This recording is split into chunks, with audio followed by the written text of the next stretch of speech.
Now let us try to understand the SIM-XML implementation technologies. So the XML implementation technologies utilized in Common Information Model are as follows. We use XML schema as well as RDF schema. XML schema is utilized for the generation of message payloads for system interfaces in the system integration use cases. The RDF schema, that is the resource description framework schema, is given by W3C consortium. RDF schema is used for the exchange of power system models. The problem which we are having in XML schema is being solved with the help of RDF schema. What is the problem? The problem is that the RDF will provide the meaning of the XML documents. That means that the relationship which we have between various objects beyond the parent-child relationship can be defined with the help of RDF schema, which is not possible with the help of XML schema. So we were having a lot of challenges in the XML schema while we were connecting the objects through some relationship which were not being covered in the obvious XML schema definitions. So for that, W3C consortium gave the RDF schema. Let's see what are the various properties of RDF schema. So RDF schema is a means of expressing the simple statements but the relationship between resources. RDF schema mechanism is a set of RDF resources.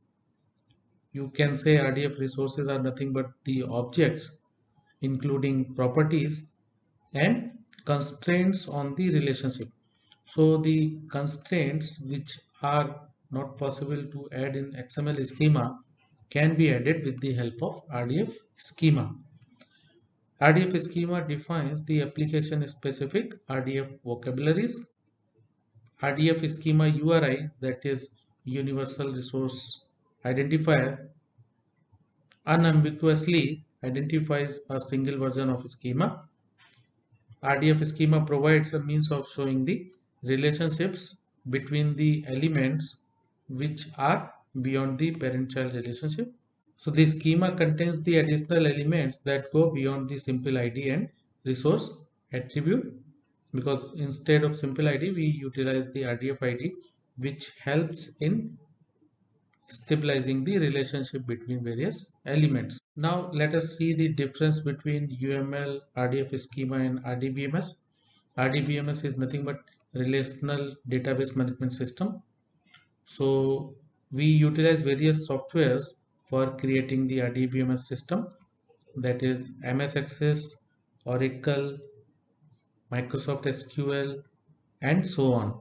So the relational model is created in the RDBMS, and then we have the UML, that is Unified Modeling Language, which we just saw in a couple of videos before, that it is utilized to represent the classes and their relationships pictorially. So now let's see how these three are different from each other. In UML, what we call as object will become resource in RDF, and the resource is nothing but a row in the RDBMS. The attribute or association in UML will become property in RDF, and the same can be mapped as the attribute or the column in the RDBMS. We can also say that this will also have the foreign key added, which will identify the unique property of RDF. Now, class in UML will remain class in RDF, while this will be corresponding to relation, or you can say the table in the RDBMS. Now, additional things which we have in RDF is, one is the resource description, which is nothing but the row value in the RDBMS. URI, that is Universal Resource Identifier, is nothing but the primary or the foreign key value in the RDBMS. the value in the RDF is nothing but the field value in the RDBMS database. Now let's see how RDF is useful in stabilizing the relationships, which is not possible in the general SIM-XML schema.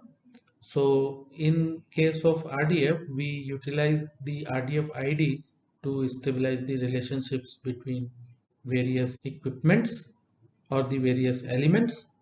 So here this is the one AC line segment, that is BBD-RSK2, which has the various line parameters indicated. Now the RDF ID, which is defining the AC line segment, has two terminals. Now at which terminal what device is connected, we have to now see how we can stabilize that relationship. Suppose both ends have the transformers, one transformer is T2 and other transformer is T1. So what we will do, we will connect the transformers through the connectivity node, and that connectivity node will connect to the AC line segment. And similarly for transformer T1 also, we will have one connectivity node and the corresponding line segment. So you will see here that the AC line segment is now connected to T2 as well as T1 transformers. So this kind of relation, which is providing the connectivity information, is not possible with the help of standard SIM-XML document. So that's why RDF is more important than standard SIM-XML. Now, what are the various uses of SIMs? So many EMS vendors support power system model exchange using the SIM RDF XML, some with the SIM based database also behind the scenes. So if you do not have the overall application SIM compliant, you need to make the particular processes as SIM compliant, and then the data exchange happens over either RDF or XML document. But if you make the complete application as SIM compliant, that means you can create the underlying database as SIM compliant, so that there is no challenge in creating the different plugins or the adapters for the data exchange. Now the utilities have used SIM as the basis for developing the common message for integration. That means that utilizing SIM, they can seamlessly integrate the data exchange between various applications. Asset and work management vendors as well as GIS application vendors are also supporting the SIM XSD standards. XSD is nothing but XML schema definition. So SIM XSD is nothing but the template which the applications will share with each other to agree upon that schema, and after that they will start exchanging the data using that schema. We have also seen a lot of applications in smart meter projects where the IC 61968 part 9 is utilized for meter related information exchange among various applications. SIM also has been extended to power market planning and dynamic model exchange. So for power market, IEC 62325 is extensively utilized. Now because of SIM, we have now the applications which are following the service oriented architecture and web service implementation.